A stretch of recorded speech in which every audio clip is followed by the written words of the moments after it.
Nail dermatophytosis বা নখের ছত্রাক। এই নখের ছত্রাক বা নেল ডার্মাটোফাইটোসিস এটাকে বিজ্ঞানের ভাষায় বলা হয় অনিকোমাইকোসিস। ইদানিংকালে অনিকোমাইকোসিসের রুগী আমরা প্রতিনিয়তই চেম্বারে পেয়ে থাকি। আগেও অনিকোমাইকোসিস ছিল, কিন্তু ইদানিংকালে এত বেশি বেশি পাওয়ার কারণটা কি, এই কারণগুলো আমি উল্লেখ করব। অনিকোমাইকোসিস কি, অনিকোমাইকোসিস কেন হয়, অনিকোমাইকোসিস শরীরের কোথায় হয়, এই ব্যাপারগুলো নিয়ে আলোচনা করব।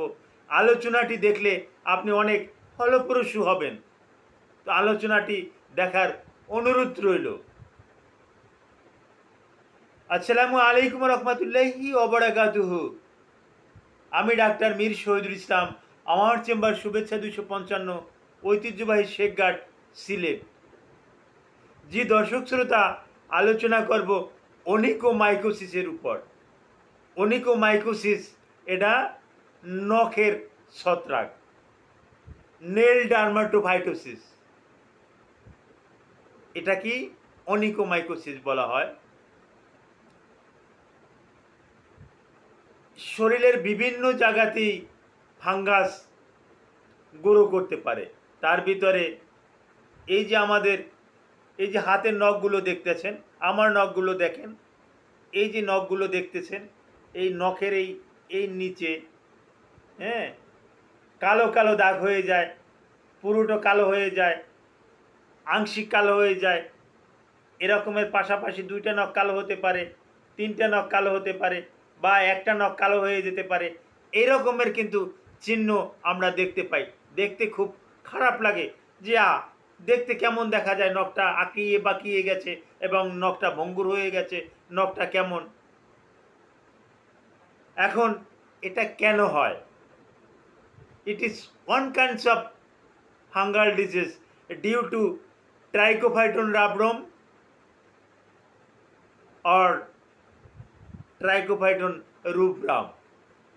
এই ট্রাইকোফাইটন রুব্রাম এটা দিয়ে কিন্তু এই অনিকোমাইকোসিস বেশি হয়ে থাকে।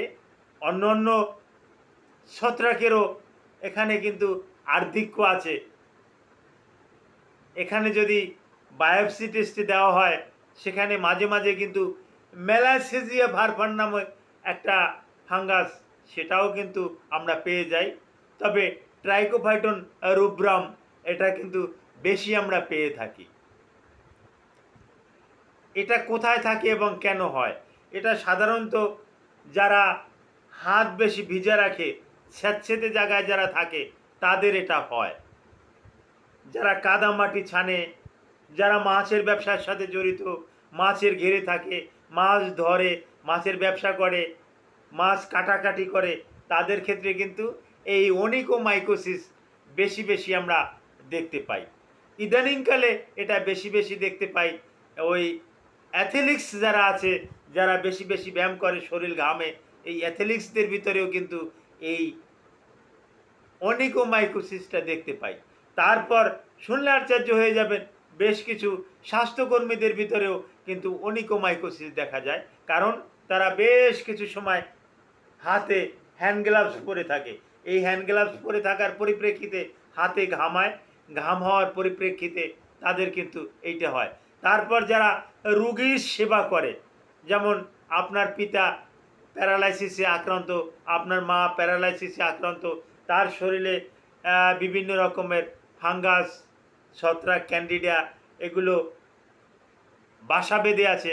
এখন আপনি হাত দিয়ে এগুলোরে পরিষ্কার করে দিলেন, ড্রেসিং করে দিলেন, ওখান থেকে কিন্তু আপনি ইফেক্টেড হয়ে গেলেন, আপনি ওখান থেকে কিন্তু জীবাণুটা নিয়ে আসলেন, যার পরিপ্রেক্ষিতে ইদানিংকালে পূর্বের থেকে এই অনিকোমাইকোসিসটা কিন্তু আমরা বেশি বেশি দেখতে পাই। বিশেষ করে আমার প্র্যাকটিস জীবনে আমি বেশি বেশি পাচ্ছি অনিকোমাইকোসিস। কারণটা কি? কারণ হলো এটাই, আমরা দেখেছি যে আগের তুলনায় মানুষ একটু শরীরটা বেশি ভিজে থাকে, ওই নোংরা পানিতে ইতে যাচ্ছে, তারপর পানির পরিবেশও ভালো না। আপনি যে ড্রেনে কাজ করছেন, যে মাছের ঘেরে কাজ করছেন, এই মাছের ঘেরের ভিতরে কৃত্রিমভাবে সার দেওয়া, কৃত্রিমভাবে আরও অনেক কিছু দেওয়া, যেটাও আপনার শরীরে অতি দ্রুত ফাঙ্গাস গ্রো করতে পারে। আচ্ছা, এখন এর লক্ষণটা কী? এখন লক্ষণগুলো বলি। প্রথমত হাতের এই যে আমি নখ দেখাচ্ছি, এই যে ধরে ধরে দেখাচ্ছি, এই নখে হয়ে থাকে। নখটা আস্তে আস্তে করে কালো হয়ে যায়। নখের এই যে গোড়ার যে মাংস আছে, এই নখের গোড়ার মাংসগুলো আস্তে আস্তে করে ইনফেক্টেড হয়ে যায়। নখের যে ফাউন্ডার আছে, ফাউন্ডার বলতে নখটা যেখানে বড়ছে, যে স্থানে বড়ছে, এই জায়গাটায় যে বড়ছে, নখের নিচের যে অংশটা, ওই অংশটাও আস্তে আস্তে কালো হয়ে যায়। ওই অংশটাও যখন কালো হয়ে যায় তখন দেখতে অত্যন্ত অত্যন্ত খারাপ লাগে, এরকমের হয়ে যায়। তবে কোনো চুলকানি টুলকানি নাই। যাদের ঘাম বেশি হয় তাদের ক্ষেত্রে এটা আস্তে আস্তে করে বৃদ্ধি পেতে থাকে, এবং যথাসময় চিকিৎসা না করালে আস্তে আস্তে নখ ভঙ্গুর হয়ে যায়। কিছু কিছু নখ ভেঙে ভেঙে যায় এবং নখগুলো আঁকা বাঁকা হয়ে অন্য অন্য দিকে বাঁকিয়ে বাঁকিয়ে যায়। আমি থাম্বনেলে একটা ছবি দিয়ে দেবো, ছবিটা দেখবেন। আস্তে আস্তে করে এটা বাঁকিয়ে যায়, বিভিন্ন দিকে বাঁকিয়ে বাঁকিয়ে যায়। দেখতে খুব একটা বিচ্ছিরি লাগে, দেখতে বিচ্ছিরি লাগে। তো এই রকমের হওয়ার পর এরকমের যদি হয় তো এটাকেই তো আমরা অনিকোমাইকোসিস বলি। তবে হ্যাঁ, এটা এই যে মেলাসেজিয়া ভার্বার, ট্রাইকোফাইটন রাবরাম অতি তাড়াতাড়ি ভালো হয় না। এটা 3 মাস থেকে 6 মাস, কারো কারো ক্ষেত্রে 1 বছর ওষুধ লাগতে পারে। এটা মানে সিস্টেমিক ড্রাগ এবং নন সিস্টেমিক ড্রাগ, অর্থাৎ ওরালি ড্রাগ এবং ট্রপিক্যালি অয়েনমেন্ট অ্যান্ড ক্রিম, এই দুটোটাই লাগতে পারে। এই দুটা যদি ব্যবহার করে, দীর্ঘদিন যদি ব্যবহার করে, তাহলে এই রোগটা থেকে ভালো হয়ে যাওয়া সম্ভব। তবে এখন অনেক ড্রাগ কিন্তু অ্যান্টিফাঙ্গাল ড্রাগ রেজিস্ট্যান্স হয়ে গেছে।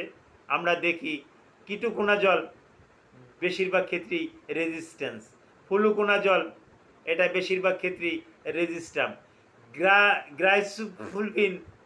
গ্রিসিওফুলভিন এটাও রেজিস্ট্যান্স, এখন আর এতে কাজ করে না। তো হ্যাঁ, আপনি টারবেনাফাইন নিতে পারেন, লুলিকোনাজল নিতে পারেন, তারপর আসে সাইক্লোপিরক্স নিতে পারেন, টাইকোনাজল নিতে পারেন, ইট্রাকোনাজল নিতে পারেন, ভরিকোনাজল নিতে পারেন, পচাকোনাজল নিতে পারেন। এগুলো দিয়ে যদি আপনি দীর্ঘদিন চিকিৎসা করান, আপনি কিন্তু ভালো হয়ে যাবেন। তবে মনে রাখবেন, 3 মাসের আগে আপনি কোনো রকমের অনিকোমাইকোসিস থেকে ভালো হতে পারবেন না। সুতরাং এটা দীর্ঘস্থায়ী, দীর্ঘমেয়াদী একটা প্ল্যান নিয়ে তারপর আপনাকে কিন্তু চিকিৎসা কার্যক্রম চালিয়ে যেতে হবে। কোনো রকমের অবহেলা করা যাবে না। চিকিৎসার ব্যাপারে আপনি ওই ভিডিওর কমেন্ট বক্সে আপনি কমেন্ট করুন, আপনার কোথায় কোথায় হয়েছে, কী রকমের কী, আমি আমার সাধ্য অনুযায়ী আপনাকে পরামর্শ দেব। Thank you all.